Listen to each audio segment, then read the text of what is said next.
Hello everyone, कैसे हो आप सब। एक बार पुनः स्वागत है आप सभी का हमारे अपने YouTube channel A to Z biology classes पर। देखिए, आज की इस वीडियो में हम देखेंगे class 11th biology NCERT chapter 3 जो कि हमारा पादप जगत है, यानी कि जगत प्लांटी या किंगडम प्लांटी जो हमारा जगत है, इसके जितने भी मोस्ट इंपोर्टेंट वस्तुनिष्ठ यानी कि MCQ क्वेश्चन आंसर हैं उनको आज के इस वीडियो में हम पूरा का पूरा कवर करने वाले हैं। तो चलिए सीधे वीडियो को स्टार्ट करते हैं। देखिए, सबसे पहला क्वेश्चन है, एक पूर्ण मूल परजीवी पादप है, तो इसका राइट आंसर हो जाएगा ऑप्शन नंबर डी यानी रेफ्लेसिया। रेफ्लेसिया एक पूर्ण मूल परजीवी पादप होता है। नेक्स्ट क्वेश्चन है, जेनेरा प्लांटेरम के लेखक कौन है, तो आपको याद रखना है कि Carolus Linnaeus. Option number C यहाँ पे क्या हो जाएगा, करेक्ट।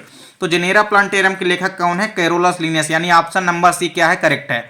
अगला क्वेश्चन है, सिकोया किस प्रकार का वृक्ष है, तो सिकोया सेमर परवायरेंस, ये जो कि सबसे लंबा वृक्ष होता है, ये बेसिकली एक जिम्नोस्पर्म वृक्ष होता है। तो आपको यहाँ पे ऑप्शन नंबर डी को करेक्ट कर लेना है। अगला क्वेश्चन है, अवृत्त बीजियों में भ्रूणपोष कैसा होता है, तो आपको याद रखना है त्रिगुणित यानी कि ट्रिप्लॉइड होता है। नेक्स्ट क्वेश्चन है, बेंथम एवं हुकर द्वारा प्रतिपादित वर्गीकरण होती है, तो बेंथम एवं हुकर की जो वर्गीकरण है यह कौन सी वर्गीकरण है, तो आपको याद रखना है प्राकृतिक वर्गीकरण। तो बेंथम एवं हुकर द्वारा जो वर्गीकरण दी गई है ये प्राकृतिक वर्गीकरण है। नेक्स्ट क्वेश्चन है, चाय में लाल कीट रोग जो होता है ये किसके कारण होता है, तो आपको याद रखना है शैवालों के द्वारा। तो ऑप्शन नंबर ए यहाँ पे क्या हो जाएगा, करेक्ट हो जाएगा। अगला क्वेश्चन है, पादप जगत के उभयचर कहलाते हैं, तो ब्रायोफाइट।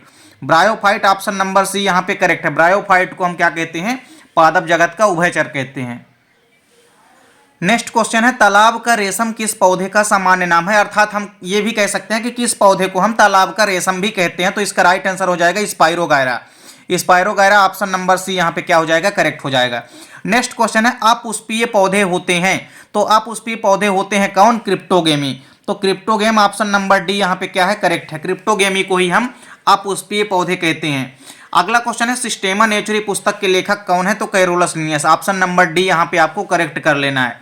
नेक्स्ट क्वेश्चन है, जो फर्न होते हैं, फर्न के स्पोर होते हैं, जो स्पोर यानी कि जो बीजाणु होते हैं वो कैसे होते हैं, तो आपको याद रखना है कि जो फर्न के स्पोर होते हैं वो बेसिकली कैसे होते हैं, वो आपको याद रखना है कि आगुड़ित होते हैं यानी कि हेप्लॉइड होते हैं। अगला क्वेश्चन है, देखिए कि फर्न का जो प्रोथैलस उत्पन्न करता है, जो फर्न का प्रोथैलस होता है वो क्या उत्पन्न करता है, तो यहाँ पे ऑप्शन नंबर सी करेक्ट है, युग्मक यानी कि गैमेट उत्पन्न करते हैं।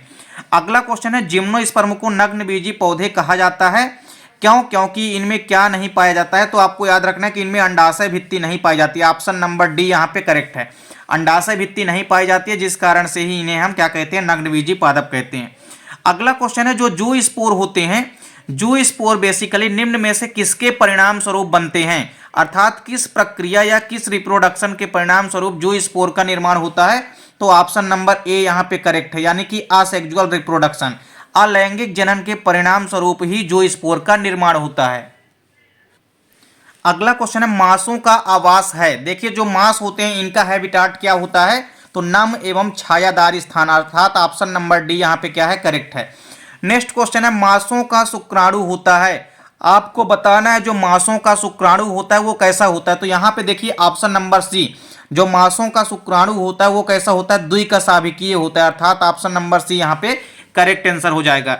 नेक्स्ट क्वेश्चन है, पाइनस में होते हैं। देखिए, पाइनस में कैसे होते हैं, पंख युक्त लघु बीजाणु होते हैं कि पंख युक्त बीज होते हैं कि कवक मूल जड़ें होती है, अर्थात देखिए पाइनस में आपको सभी चीजें देखने को मिलेगी, तो यहाँ पे ऑप्शन नंबर डी क्या है, करेक्ट है। अगला क्वेश्चन है, पाइनस की किस जाति से चिलगोजा प्राप्त किया जाता है, तो ऑप्शन नंबर डी यहाँ पे करेक्ट है, पाइनस की पाइनस जेरार्डियाना नामक स्पीसीज से चिलगोजा को प्राप्त किया जाता है। नेक्स्ट क्वेश्चन है, बीज स्वभाव का उद्भव हुआ है, तो आपको याद रखना है जो बीज स्वभाव का उद्भव हुआ है वो हुआ है टेरिडोफाइट्स में, तो टेरिडोफाइट्स आपको याद रखना है। अगला क्वेश्चन है, वैस्कुलर क्रिप्टोगेम, यह संज्ञा किसको दी गई है, तो आपको याद रखना है जो वैस्कुलर क्रिप्टोगेम है यह संज्ञा बेसिकली किसको दी गई है, टेरिडोफाइट्स को। तो वैस्कुलर क्रिप्टोगेम्स किसको कहा गया है, वैस्कुलर क्रिप्टोगेम कहा गया है टेरिडोफाइट्स को। अगला क्वेश्चन है, अनावृत्त बीजी में फल नहीं होता है, क्यों, क्योंकि इनमें क्या नहीं होता है, तो आपको याद रखना है कि इसमें अंडाशय, यानी ऑप्शन नंबर ए क्या है, करेक्ट है। अनावृत्त बीजी में आपको अंडाशय देखने को नहीं मिलता है, जिस कारण से ही इनमें फल का निर्माण नहीं होता है। नेक्स्ट क्वेश्चन है, निवही शैवाल का एक उदाहरण है, देखिए निवही को हम कॉलोनियल भी कहते हैं, तो कॉलोनियल शब्द यदि आपसे पूछे या आपसे पूछे निवही शैवाल, तो निवही या कॉलोनियल एक ही होता है। तो कॉलोनियल शैवाल का सबसे बढ़िया एग्जाम्पल क्या है? वॉलवॉक्स। वॉलवॉक्स को हम रोलिंग एल्गा भी कहते हैं, आपको यह भी याद रखना है। तो निवही शैवाल का एक उदाहरण कौन सा है? वॉलवॉक्स सबसे बढ़िया एग्जाम्पल है। नेक्स्ट क्वेश्चन है कि स्थल पर निवास करने वाले सर्वप्रथम पादप हैं। ऐसे कौन से पादप हैं जो कि स्थल पर सबसे पहले निवास किए हैं, अर्थात स्थल पर पाए जाने वाले सबसे पहले पादप कौन से हैं? तो आपको याद रखना है यहाँ पे ऑप्शन नंबर 3 यानी कि ब्रायोफाइट्स। तो ब्रायोफाइट्स जिनको कि हम पादप जगत का उभयचर भी कहते हैं, इसीलिए कहते हैं क्योंकि सबसे पहले यही जो है पृथ्वी पर या स्थल पर ये इनकी उत्पत्ति हुई या स्थल पर ये सबसे पहले पाए गए। इसके बाद देखिए अगला क्वेश्चन क्या है कि जो अनावृत बीजी होते हैं अर्थात जिम्नोस्पर्म होते हैं, इनमें बीजांड किस कारण से नग्न होते हैं? तो आपके सामने 4 ऑप्शन दिए गए हैं। पहला है अंडाशय भित्ति अनुपस्थित होती है जिस कारण से। दूसरा ऑप्शन है अध्यावरण अनुपस्थित यानी इंटेगुमेंट अनुपस्थित होता है इस कारण, या कि परिदलपुंज अनुपस्थित होता है इसके कारण, या कि बीजांड का यानी कि न्यूसेलस अनुपस्थित होता है इसके कारण। तो जो अनावृत बीजी पादप होते हैं इनमें बीजांड किस कारण से नग्न होते हैं? इनमें देखिए अंडाशय भित्ति अनुपस्थित होती है, ऑप्शन नंबर ए यहाँ पे करेक्ट है।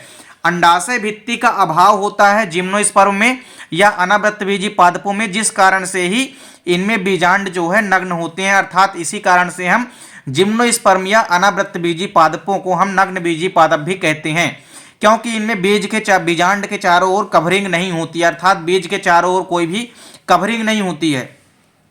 अगला क्वेश्चन है देखिए कि सिनेजिलेला का सामान्य नाम लिखिए। देखिए जो सिलेजिनेला पादप है इसका सामान्य नाम क्या है, अर्थात इसका दूसरा नाम क्या है? तो आपको याद रखना है छोटा क्लब मास, ये जो है सिलेजिनेला का सामान्य नाम है। अगला क्वेश्चन है देखिए सबसे लंबे समुद्री खरपतवार का नाम आपको बताना है। ऐसा कौन सा खरपतवार है समुद्र में पाए जाने वाला जो कि सबसे लंबा होता है? तो इसका राइट आंसर क्या है? मैक्रोसिस्टस। अगला क्वेश्चन है एक परजीवी हरे शैवाल का नाम बताना है। तो एक परजीवी हरा शैवाल कौन सा होता है? सिफेल्यूरास। इसके पहले आपने क्या देखा कि सबसे लंबी जो समुद्री खरपतवार है उसका नाम क्या है? मैक्रोसिस्टिस। अगला क्वेश्चन था कि परजीवी शैवाल का नाम क्या है? तो सिफेल्यूरास जो होता है यह एक परजीवी हरा शैवाल होता है।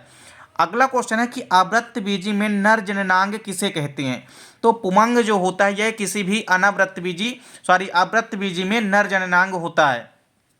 अगला क्वेश्चन है किसी लवणोद्भिदी पौधे का नाम लिखना है। तो एक ऐसे पौधे का नाम बताना है जो कि लवणोद्भिदी पौधा है, तो इसका सबसे बढ़िया एग्जाम्पल क्या है? राइजोफोरा। लवणोद्भिद जिनको कि हम मैंग्रोव पादप भी कहते हैं या दलदली भूमि में उगने वाले पादप भी कहते हैं, तो सबसे बढ़िया एग्जाम्पल क्या है? राइजोफोरा। अगला क्वेश्चन है सर्पिलाकार हरित लवक किस शैवाल की विशेषता है? तो इसका राइट आंसर क्या है? स्पाइरोगायरा। देखिए स्पाइरोगायरा एक फिलामेंटस यानी कि तंतुमय शैवाल भी होती है। अगला क्वेश्चन है टेरिडोफाइट्स का मुख्य पादप काय होता है? जो टेरिडोफाइट्स होते हैं इनकी मुख्य प्लांट बॉडी कैसी होती है? तो आपको याद रखना है स्पोरोफाइटिक होती है। अगला क्वेश्चन है लाल शैवालों का जो लाल रंग होता है वह किस वर्णक के कारण होता है?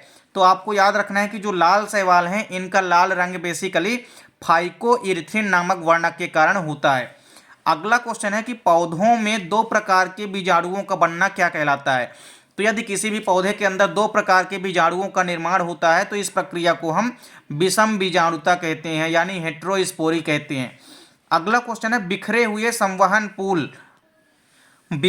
संवहन पुल किन पादपों की विशेषता है? तो आपको याद रखना है एक बीजपत्री पौधों की विशेषता है। नेक्स्ट क्वेश्चन है कि नग्न बीजी पादप होते हैं, तो जिम्नोस्पर्म ही क्या होते हैं? नग्न बीजी पादप हैं। तो उम्मीद करता हूं दोस्तों वीडियो पसंद आई होगी। दोस्तों वीडियो अच्छी लगे तो लाइक और कमेंट जरूर कीजिए, साथ ही साथ दोस्तों के बीच ज़्यादा से ज़्यादा वीडियो को शेयर कीजिए। चैनल पे यदि नए हैं तो चैनल को सब्सक्राइब अवश्य कर लें, साथ ही साथ बेल आइकन प्रेस कर लें ताकि वीडियो की नोटिफिकेशन मिलती रहे। मिलते हैं दोस्तों नेक्स्ट वीडियो में, तब तक के लिए जय हिंद, वंदे मातरम।